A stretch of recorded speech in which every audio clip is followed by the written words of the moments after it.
Günaydın arkadaşlar. Bugün bədii sözün bayramıdır. Hepimizin bayramı kutlu olsun. Sayın Valim, Sayın Başkanım ve bütün Türk dünyasından gelen yazarlarımız. Ben bir fikir üzerinde dayanmak isterim. Bugün bura toplaşmamızın anlamı ne? Sadece buluşup, toplaşıp, konuşup, dağılışmak mı? Hayır. Bunun anlamı bu karman çorman dünyamızda çok büyüktü. Nedir? Bu nedisini, nesnesini söylemek isterim. Dünyanın birçok sivilizasyası, medeniyeti var. Roma medeniyeti, Bizans, efendime söyleyeyim Skandinav, German sivilizasyası, Slavyan sivilizasyası. Efendim, dünyada bir Turan sivilizasyası var. Türk sivilizasyası var. Bu görüşün değeri bence o olacaktır. Biz dünyaya beyan etmeliyiz. Gür sesle. Efendiler, dünyanın idare etme isteyen efendiler, bu dünyada, bu güneş altında bir Turan eli var. Bayağı arkadaş söyledi, 20.000 kilometre, milyon kilometrelikte yaşayan büyük bir Turan eli var. Bu Turan elinden korkmayın, çekinmeyin. Onun boynuzu yok, davası yok, savaşı yok. Barış amacındadır Türk insanı her zaman. Ve biz söz adamları da vicdan karşısında hesabat verip ancak bu dünyanın eminamanlığa, güzelliğe çağırıyoruz. Ve açık açık beyan ediyoruz. Bizim de Türk Turan sivilizasyasının bu güneş altında yaşamak hakkı var. Buyurun, tanış olun. Ve bugün 54 kişinin buraya yığışması, bu 54 kişinin işi değil. Azerbaycan'da, Kazakistan'da, Özbekistan'da, Türkmenistan'da, bütün Türk toplumunda ne kadar yazarlarımız var, minler.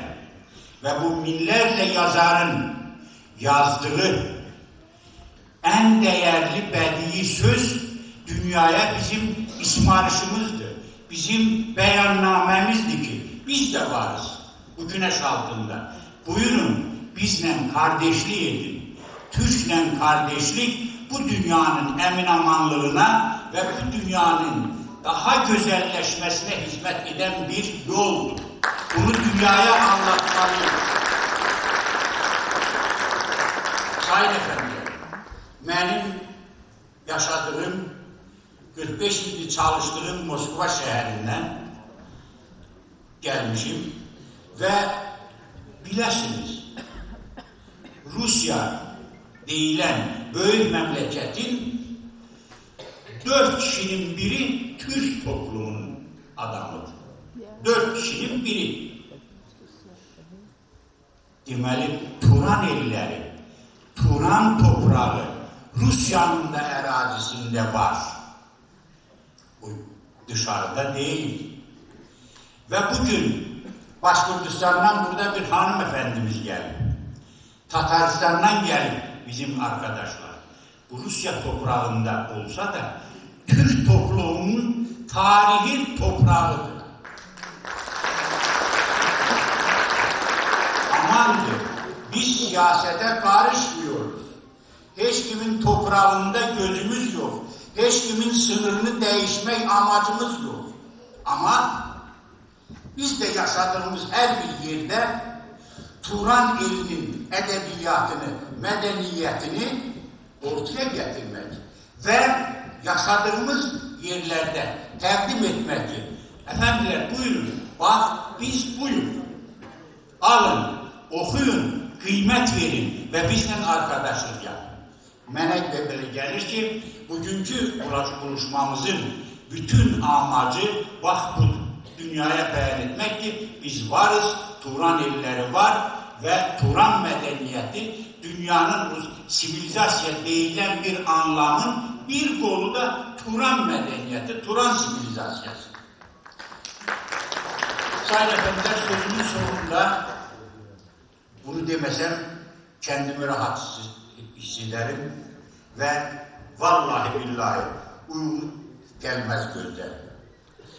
Siz deyirsiniz bura biri dördü. Ben 30'u Ekim'den buradayım. Kardeşler, bu kadar kaygı, bu kadar saygı insana gösterilir mi? Talas Belediyesi'nin saat gibi çalışan komandasına baş eğin. Sayın Başkanım Mustafa Yalçın Bey'e baş eğin. Neden?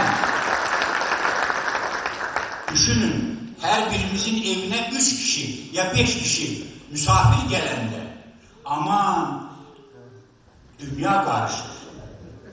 Ama 100'e yakın yaklaşık bile değil. Kişini ağırlamak, bunun kahvaltısından, ne bileyim öğlesinden, şam yemeğinden diğer. Kimin ne ihtiyacı var? Her bir şahs. Mustafa Bey, Allah sizi var eylesin. Sizin komandanızı var eylesin.